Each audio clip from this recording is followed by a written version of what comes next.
As we reported, President Biden and the European Union today announced plans to enable Europe to become less dependent on Russian oil and gas. But those efforts will take a lot more money and time to execute. For now, the Russian invasion has raised much larger questions over our dependence on fossil fuels and the need to develop cleaner, renewable energy. Science correspondent Miles O'Brien reports on why geothermal energy is attracting new interest. There's a lot of heat beneath our feet, and that's pretty obvious here near the Salton Sea in California's Imperial Valley. These are really world-renowned mud pots that occur naturally. Hot water and carbon dioxide create mini volcanoes at the Davis Shrimp mud pots. They come up in different areas. They'll go dormant and just come up somewhere else. They sit right in the middle of one of the largest geothermal generation fields in the world. It's renewable, sustainable, and carbon-free. So exploring new ways to tap into this resource is now a very hot field. What are we seeing here? So here we're looking at some of our production wells for the Region 1 facility. Billy Thomas is a senior geoscientist at Berkshire Hathaway's Cal Energy project. He showed me some of the 25 wells and 10 power plants, which together generate 345 megawatts, enough to power more than 300,000 homes. But he says they're only scratching the subsurface. This field is a perfect example of a field that has a lot of potential. There's about, 5,000 gallons per minute flowing through here.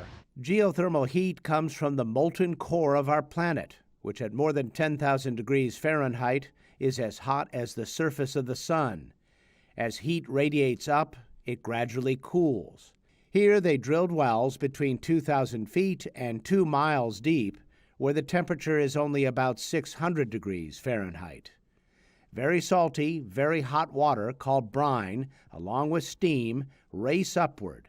The steam spins turbines producing electricity, and the brine is injected back into the ground, where it is reheated by the earth, replenishing the reservoir.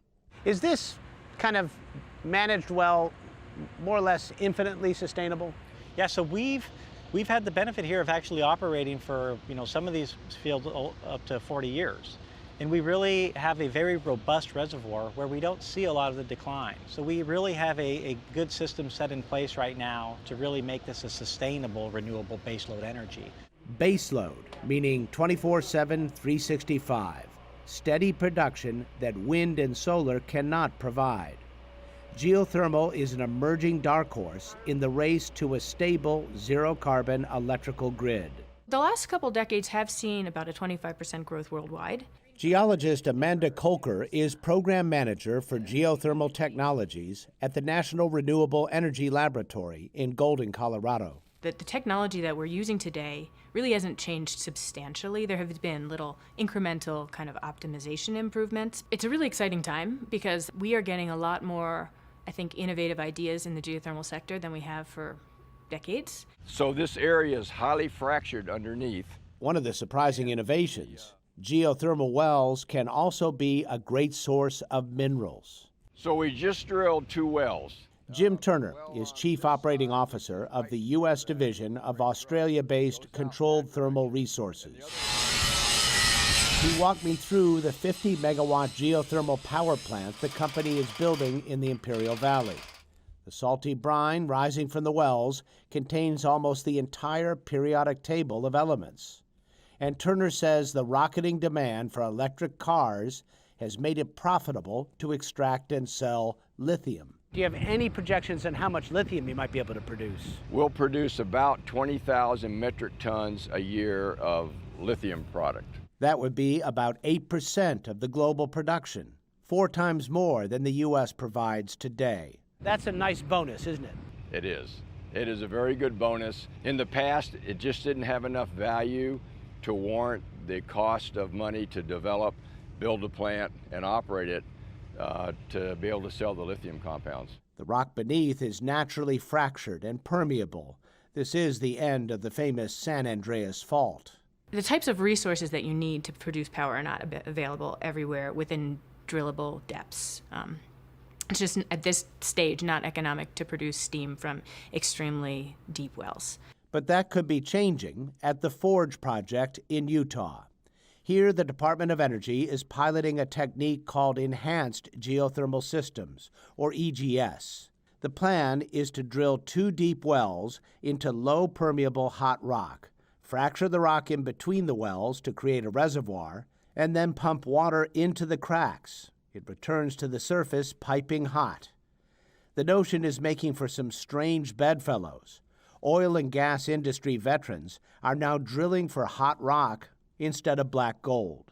What we want to prove is a single well EGS system. Petroleum engineer Cindy Taff is a 35-year veteran of the oil business. Now she is chief operating officer of Houston-based Sage Geosystems. The company is hoping to reduce the cost of EGS. Near McAllen, Texas, they're testing a single well alternative for harvesting heat from hot, dry rock. They drill down and then horizontally, from here fracturing the sedimentary rock in between. Cold water is pumped down through the cracks. Now hot enough to generate power, the water heads up to the turbine in a concentric pipe in the very same well. The oil and gas industry has fracked a sedimentary rock for years, and we know how to mitigate induced seismicity, and quite frankly, the rock is so soft, you usually don't get induced seismicity in sedimentary rock. Still, the well is ringed by seismic monitoring sites. Geothermal fracking has triggered earthquakes in the past. This one in South Korea in 2017 made news, causing 135 injuries. We don't need stimulation for most geothermal. Where we do stimulation, I think we can, be smart about avoiding zones of seismic risk. The shale fracking boom has driven a lot of innovation in the drilling business. In Houston, a small company called Particle Drilling is partnering with a big player, NOV, to help push drilling technology into a geothermal era.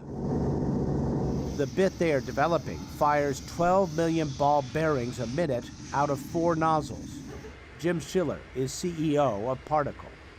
It obliterates the rock. What you get out is some very fine cuttings and every once in a while a bigger piece. What we envisioned was always a 3 to 5 time improvement. As we've combined our bits between NOV and Particle and all, we're seeing that. Tony Pink is Chief Technology Officer of NOV. He says it costs about $100,000 a day to run a typical drilling rig. We're at that tipping point, yeah? And so if we can take the particle drilling technology or drill bit technology and make that jump from 60 foot an hour to 80 to 100, then we move that economic needle that you get geothermal anywhere. Geothermal anywhere. It's an enticing prospect. The path to zero carbon may well take us on a journey toward the center of the earth. For the PBS NewsHour, I'm Miles O'Brien in Houston.